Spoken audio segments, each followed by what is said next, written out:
गुरुदेव, ऐसा कहते हैं कि गुरु के वाक्य को परम आदेश मानना चाहिए, पर आप कहते हैं कि आपको हामी भरने वाले यस में नहीं चाहिए। तो यदि कोई आपसे असहमत हो तो क्या ये उनकी बहादुरी है या मूर्खता, और आप इसे कैसे देखते हैं?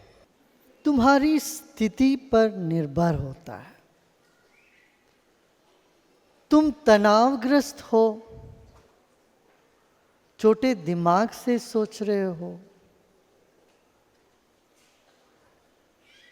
तब तुम्हारे भीतर कोई ज्ञान उतरता ही नहीं उस वक्त तो तुम कहोगे, अपना बुद्धि लगाओगे, तर्क लगाओगे और तर्क को लेके फिर बहस करने लगोगे। तब गुरु क्या देखेंगे अच्छा अभी तो इसका अभी थोड़ा कच्चापन है, तो कह देंगे चलो जो तुम्हें इच्छा सो करो। मगर बुद्धि तुम्हारी बुद्धि ये कहती है कि मुझे इसके बारे में समझना है। तब एक तरीका होता है कहने का, बोलने का। अर्जुन ने ऐसा ही पूछा, पहले से तो पूछा तुम क्या। पहले अर्जुन ने कहा, भाई कृष्ण तुम्हें मुझे ऐसा घोर धंधे में तुम क्यों लगा रहा है, इससे इतना पाप लगेगा मुझे, तुम मेरे से पाप करवा रहा है, ये तो कहा ना अर्जुन ने। अरे इन बंधु बांधवों को सबको मार करके मैं कहां स्वर्ग में पहुंचूं, मैं तो घोर नरक में चला जाऊंगा। ये सब हमारे गुरुजन है। तो पहले तो ये सवाल उसने करे,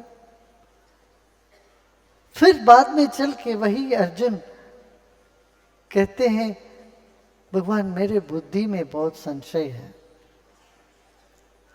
ये मेरी बुद्धि की स्थिति आप ही जाने, इसको आप अच्छे से जानते हो, आपके सिवा कोई नहीं है इसका जवाब देने वाले, तो आप बताइए। रुख बदल गया।